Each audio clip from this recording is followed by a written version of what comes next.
Ngunit naman ito ang kanyang sinabi. Abot langit naman ang ipinakita nitong pagpapasalamat. Pagtatapat pa nito na, hindi na rin sila magtatagal sa lugar dahil sa malapit nang gumaling ang katawan niya. Huwag kang mag-alala. So, alin na? Sa mundong iniwan mo, Gusto na 3 buwan pa lang na nakakalipas. bulinaw. Pagpalit doon, pwede mo nang ipagpatuloy ang iyong lakad. Pasensya ka na sa abala, subalit kinakailangan namin itong gawin.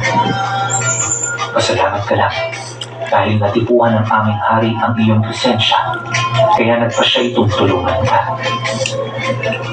Pero kung sakaling katulad ka lang din ng iba, baka naglalakad na rin sa lugar na nakita mo kanina ang iyong kaluluwa.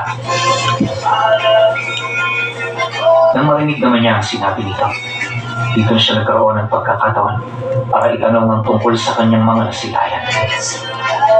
Pagkarinig naman ng diwata sa kanyang sinabi, dahan-dahan naman itong umupo sa harapan niya upang magbahagi ng iilan sa mga nalalaman nito.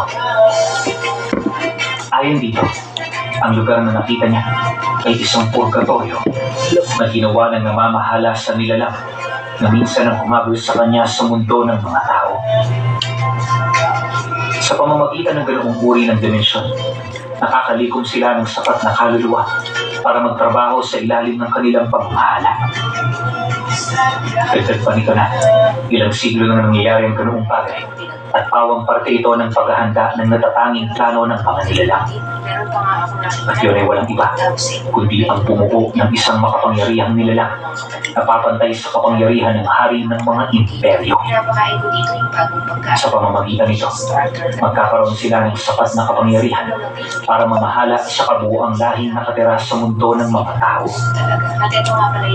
Mariing din itong inilahad na kapag nangyari ang ganung bagay, lahat silang nakatira roon ay mapapahamak.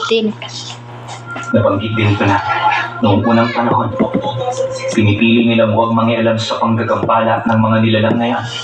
Pero nang malaman na nila ang pangunahing motibo ng mga ito, dito na sila nagsimulang mangialam. Ang kaso lang, dahil sa ginawa nila,